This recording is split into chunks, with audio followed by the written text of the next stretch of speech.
Thank you, Veronica. Well, another analysis tool besides the mentioned ones is the gap analysis.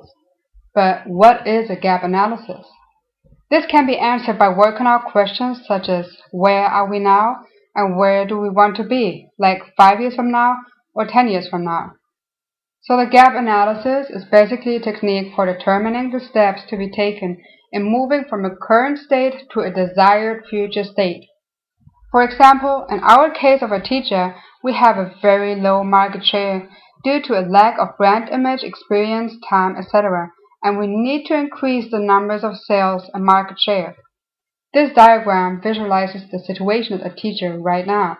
As you can see, we have a line of the current situation, so answering the question, where are we now? And the desired future level, so answering the question, where do we want to be? The difference between these two levels is the gap. Is the gap analysis model, and you have probably heard this gap analysis model. Gap analysis model. As you have seen in the last video, I have shown you the picture where our service can be the quality of the service, or the service itself can be some sort of a cake or some shape, and then the customer has got some expectations. He has got some expectations, and these expectations are usually larger, or for the simplicity of this model, we always say that the customer has got higher expectations than the service quality actually is. So there appears this gap, and the purpose of the gap analysis model, as you can already see from the name, so we are going to analyze this gap, and the reason why we are analyzing this gap is that we would like to close this gap. So we would like to close this gap.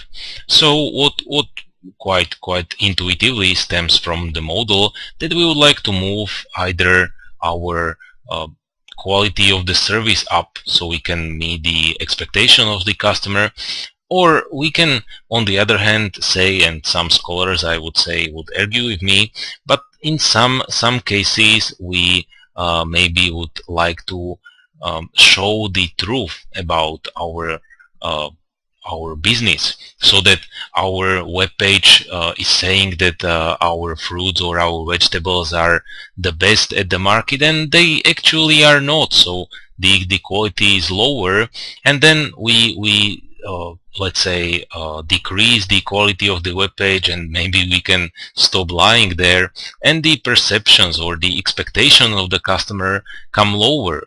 And what happens then? Well, when we have got customer with which this gap will be amazingly big, and he gets then a lot dissatisfied with our service, he will leave our business and he will never trade with us again.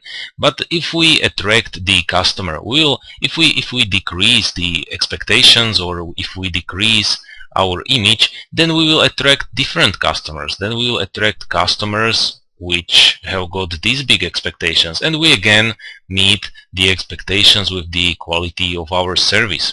So the main purpose of this gap analysis model is to close this gap between customer expectations and the actual service quality. And the next model, or the next tool I would like